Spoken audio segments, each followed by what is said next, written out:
আসসালামু আলাইকুম সুপ্রিয় চিকিৎসকবৃন্দ। আজকে আমরা একটি কনসেপ্ট ক্লিয়ার সেশন নিয়ে আপনাদের কাছে উপস্থিত হয়েছি। আপনারা যারা পেডিয়াট্রিক্সে ক্যারিয়ার করতে চাচ্ছেন তাদের এন্ট্রেন্স এক্সামের জন্য এই সেশনটা খুবই ইম্পর্ট্যান্ট। আমরা আজকে জানবো হচ্ছে রেডিওলজিক্যাল কিছু ফিচার পেডিয়াট্রিক কার্ডিওলজিতে যেগুলো পরীক্ষাতে বারবার আসে। তাহলে আমাদের আজকের টপিক হচ্ছে radiological findings of paediatric cardiology. আমি আজকে আপনাদের সাথে আছি ডক্টর রাতুল হক। আমি এমবিবিএস পাস করেছি পাবনা মেডিকেল কলেজ থেকে, বর্তমানে সৈয়দ সোহরাওয়ার্দী মেডিকেল কলেজ হাসপাতালে এফসিবিএস পার্ট 2 ট্রেনি হিসেবে আছি। তাহলে চলেন শুরু করা যাক। আমরা আগে প্যাথোলজি জানার আগে আমরা নর্মাল ফাইন্ডিংস কী আছে সেগুলো দেখে নিই। তাহলে নর্মাল ফাইন্ডিংস, এটা একটা নর্মাল চেস্ট এক্সরে। এখানে দেখেন যে আপনাদের যে লেফট পজিশনে আমাদের আছে হচ্ছে অ্যাওর্টিক আর্চ, তারপর আছে পালমোনারি ট্রাঙ্ক, তারপর হচ্ছে লেফট অরিকল, তারপরে হচ্ছে লেফট ভেন্ট্রিকল। লেফট অরিকলকে আপনারা লেফট অ্যাট্রিয়াল অ্যাপেন্ডিক্সও বলতে পারেন। তারপরে আপনারা যদি রাইট সাইডে দেখেন তাহলে দেখবেন superior vena CAVA, right atrium এবং ইনফিরিয়র ভেনা কাভা এগুলো আছে। আমরা যদি আরেকটু ডিটেলসে দেখতে চাই তাহলে দেখব যে এটা যদি আমরা একটা চেস্টের স্ট্রাকচার কল্পনা করি তাহলে এই যে এই অংশটুকু এটা হচ্ছে অ্যাওর্টা, এটা হচ্ছে পালমোনারি আর্টারি, আর এটা হচ্ছে লেফট অ্যাট্রিয়াল অ্যাপেন্ডিসিস, এটা হচ্ছে লেফট ভেন্ট্রিকল, এটা হচ্ছে রাইট অ্যাট্রিয়াম, এটা হচ্ছে সুপিরিয়র ভেনা কাভা, আর একদম ঠিক মাঝখানে হচ্ছে আমাদের রাইট ভেন্ট্রিকল, আর নিচের দিক থেকে আমাদের যেটা আসে সেটা হচ্ছে ইনফিরিয়র ভেনা কাভা। তাহলে এই চিত্রটাই আলটিমেটলি এখানে প্রেজেন্ট করে। এটা হচ্ছে আমাদের নর্মাল একটা এক্সরে ফাইন্ডিংস।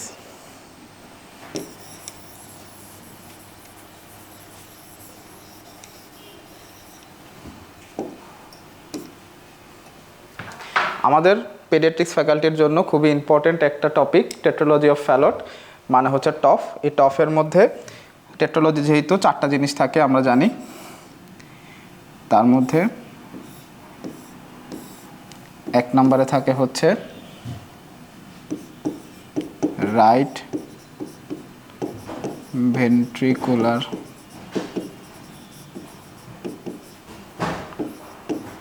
আউটফ্লো অবস্ট্রাকশন,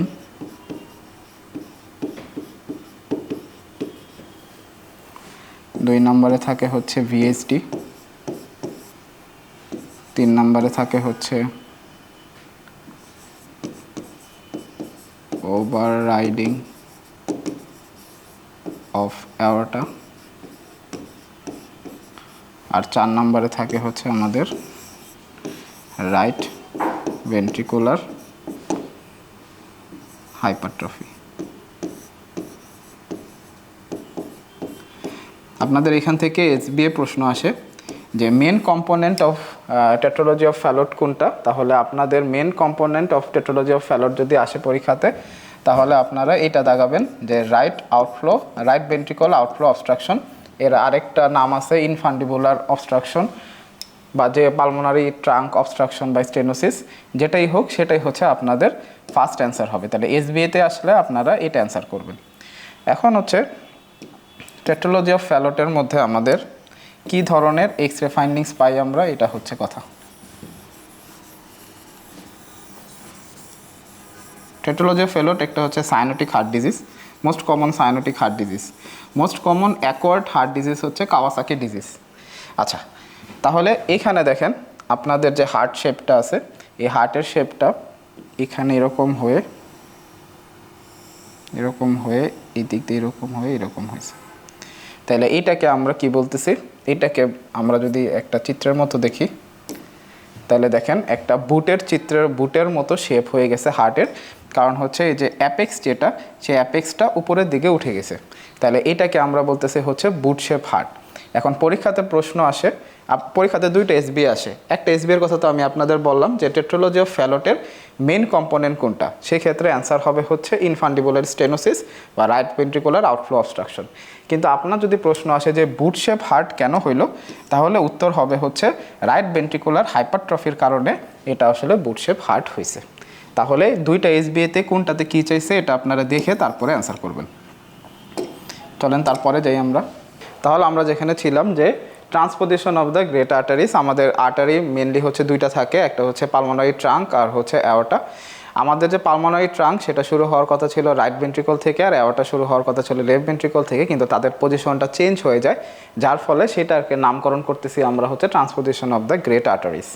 তাহলে এই জায়গার মধ্যে এক্স রে ফাইন্ডিংসটা এরকম থাকে, এই জায়গার মধ্যে এক্স রেটা থাকে অনেকটা এরকম। আপনারা যদি চিত্রের দিকে লক্ষ্য করেন তাহলে দেখবেন এখানে একটা লম্বা দাগ, তারপরে এরকম গোল হয়ে এরকম। তাহলে এইটাকে যদি আপনারা একটা সুতার মতো কল্পনা করেন যে এটা একটা সুতা, তাহলে এটা মনে হবে যে একটা ডিম, যদি এটা ডিম হয়, এই ডিমকে সুতা দিয়ে বেঁধে রাখছে এরকম। তাহলে এটাকে আমরা বলি হচ্ছে এগ অন স্ট্রিং অ্যাপিয়ারেন্স। তাহলে এগ অন স্ট্রিং অ্যাপিয়ারেন্স আমরা কোথায় পাচ্ছি? ট্রান্সপোজিশন অফ দ্য গ্রেট আর্টারিতে। এই দেখেন চিত্রটা। তাহলে egg on the string appearance, তাহলে egg on the string appearance কারণটা কি? কারণটা হচ্ছে convexity of the right atrial border and left atrial enlargement. এটা এতটা পরীক্ষাতে ইম্পর্টেন্ট না, আপনার জন্য ইম্পর্টেন্ট হচ্ছে egg on the string appearance আপনি পাচ্ছেন ট্রান্সপোজিশন অফ দ্য গ্রেট আর্টারির ক্ষেত্রে। অনেক সময় স্টেম দেওয়া থাকে এরকম যে একটা বাচ্চা আসছে, তা এক্স রে নিয়ে এক্স রের মধ্যে এক্স রে ফাইন্ডিংস হচ্ছে এগ অন দ্য স্ট্রিং, তাহলে আপনার ডায়াগনোসিস কি? তাহলে আপনি টিজিএ সহজে ডায়াগনোসিস করতে পারবেন। এরপরে আরেকটা আছে হচ্ছে total anomalous pulmonary venous return. এইটার এক্স রে ফাইন্ডিংসটা চলেন দেখি কীরকম হয়। দেখেন এইটার এক্স রে একটা নর্মাল হার্টের থেকে অন্যরকম আসছে। আমরা যদি এইটা চিত্রটা দেখি তাহলে এটা এখানে থেকে এভাবে গেছে, আবার এখান থেকে এসে এভাবে গেছে। তাহলে এই জায়গার মধ্যে এটাকে যদি আপনি কমপ্লিট করেন, ধরেন এটা একটা গোল বানান, এটা একটা গোল বানান, তাহলে এটা কীরকম লাগতেছে? অনেকটা 8-এর মতো লাগতেছে, ঠিক আছে? এটাকে বলে ফিগার অফ 8। এছাড়া এটাকে আপনারা যদি এইদিকে চোখ দিয়ে দেন, এটাকে একটা নাক দেন, এটাকে মুখ দেন, তাহলে এটাকে দেখতে অনেকটাই স্নোম্যানের মতো লাগতেছে। তাহলে আমরা দেখি, এই দেখেন স্নোম্যান। তাহলে এই অ্যাপারেন্সটাকে বলতেছি হচ্ছে স্নোম্যান অ্যাপারেন্স অর ফিগার অফ 8। তাহলে ফিগার অফ 8 আমরা পাই হচ্ছে এই total anomalous pulmonary venous return, এটার মধ্যে স্নোম্যান অথবা ফিগার অফ 8। তাহলে খুবই ইম্পর্টেন্ট, এটা স্টেমে যদি থাকে তাহলে আপনাদের এইরকম কঠিন একটা ডায়াগনোসিস আপনারা সহজে করে ফেলতে পারবেন। এরপরেরটাতে আসি আমরা কোয়ার্কেশন অফ দ্য অ্যাওর্টা। তাহলে কোয়ার্কেশন অফ দ্য অ্যাওর্টা যদি থাকে তাহলে আমাদের এক্স রে ফাইন্ডিংসে কী হবে? এক্স রে ফাইন্ডিংসে সোজা জিনিস, দুইটা জিনিস থাকে, একটা হচ্ছে রিব নচিং, আরেকটা হচ্ছে ফিগার অফ 3 সাইন। রিব নচিংটা কীরকম হয়? এই যে একটা সুন্দর রিব যাচ্ছিল, তা আপার বর্ডার আর লোয়ার বর্ডার, এর আপার বর্ডার আর লোয়ার বর্ডার, এর এই অংশে একটু নচ আকারে থাকে, তারপরে এখানে যান, এখানে এই আকারের নচ আকারে থাকে এই। তাহলে এই যে নচ, এই নচগুলোর কারণেই হচ্ছে এটাকে বলতেছে রিব নচিং। তাহলে এই রিব নচিংগুলোই হচ্ছে pathognomonic feature of the coarctation of the aorta. এছাড়াও আপনাদের হার্টের ক্ষেত্রে যে ফিগার অফ 3, মানে এটা এইভাবে গিয়ে এরকম হয়েছে, তাহলে এটা হচ্ছে ফিগার অফ 3 সাইন। তাহলে ফিগার অফ 3 সাইনটা এত পরীক্ষাতে আসে না, মেনলি হচ্ছে রিব নচিংটাই পরীক্ষাতে বেশি আসে। তাহলে আপনারা খেয়াল রাখবেন যে যদি স্টেমের মধ্যে রিব নচিং কথাটা উল্লেখ থাকে তাহলে উত্তর হবে হচ্ছে coarctation of the aorta. Coarctation of the aorta আবার আপনারা যখন ক্লিনিক্যাল কার্ডিওলজি পড়বেন তখন দেখবেন যে কোয়ার্কেশন অফ দ্য অ্যাওর্টা যেরকম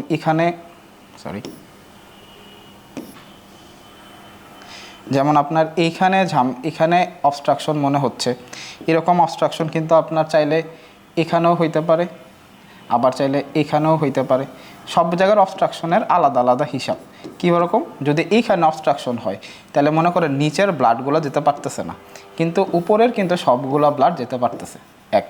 2 নম্বর হচ্ছে যদি এই জায়গায় অবস্ট্রাকশন হয় তাহলে কি হবে? এইখানের ব্লাডগুলো ঠিকই যেতে পারতেছে কিন্তু এই অংশগুলো দিয়ে যেতে পারতেছে না। আর যদি এই জায়গায় অবস্ট্রাকশন হয় তাহলে কোনো পাশে যেতে পারতেছে না। তাহলে এই জায়গার মধ্যে কি হয়? ফিমোরো রেডিয়াল ডিলে হয়। ফিমোরাল এবং রেডিয়ালের মাঝখানে যে পালস থাকে সেই পালসটা ডিলে হয়। তারপরে আমরা আসি হচ্ছে পেরিকার্ডিয়াল ইফিউশন। পেরিকার্ডিয়াল ইফিউশন মানে হচ্ছে পেরিকার্ডিয়ামের মধ্যে পানি জমা। তাহলে আমরা পেরিকার্ডিয়াল ইফিউশনের মধ্যে কী ধরনের এক্স রে ফাইন্ডিংস পাই? তাহলে এটা যদি আমরা খেয়াল করি যে এইটার মধ্যে অনেকটা ওই যে এগ অন দ্য স্ট্রিংয়ের মতোই, কিন্তু এই জায়গার মধ্যে জিনিসটা আরও, তার মানে এইখানে দেখেন অ্যাঙ্গেলটা একদম গায়েব হয়ে যায়। তাহলে এই জিনিসটাকে আমরা বলি হচ্ছে পট সাইন। এই যে এই পটটা কি, এই পটটা হচ্ছে মরুভূমিতে উটের পিঠে যারা আরোহীরা থাকে তারা এরকম একটা লেদার বা হচ্ছে চামড়ার তৈরি পানির থলি নিয়ে যায়, এই থলি নিয়ে তারা পানি থাকে, পানি এখানে পানি গরম ঠান্ডা থাকে। তাহলে এই যে পট, এই পটের সাইন যেখানে পাবো সেখানে আমাদের হচ্ছে পেরিকার্ডিয়াল ইফিউশন থাকবে। কারণ কি পানির প্রেসারে কি হয় যে পুরো হার্টের সব অ্যানাটমি নিচের দিকে অনেকটা দুলদুলয়মান অবস্থার মধ্যে চলে আসে। তাহলে এখানে সাইনটা হচ্ছে ওয়াটার বটল অ্যাপিয়ারেন্স অথবা পিচার শেপ, ওয়াটার বোতল অ্যাপিয়ারেন্স অথবা পিচার শেপ। তাহলে যখনই ওয়াটার বোতল অ্যাপিয়ারেন্স অথবা পিচার শেপ পাবেন, প্লাস হচ্ছে তার চেস্ট পেইন বা হচ্ছে ফিভার এরকম কোনো ফিচার থাকবে, সেই সাথে আপনারা পেরিকার্ডিয়াল ইফিউশন লিখতে পারেন। পেরিকার্ডিয়াল ইফিউশন আপনারা কোথায় পাবেন? একটা কমন ডিজিজ, সেটা হচ্ছে এসিলি। এসিলির মধ্যে কিন্তু সেরোসাইটোসিস হয়, মানে সব জায়গার যত জায়গার মধ্যে আপনার ট্রান্সমেমব্রেনার ফ্লুইড আছে সবগুলো এনলার্জ হয়, প্লুরাল ইফিউশন হয়, পেরিকার্ডিয়াল ইফিউশন হয়, অ্যাসাইটিস হয়। তাহলে এই ক্ষেত্রে আপনারা কিন্তু এই ধরনের সাইন পেতে পারেন।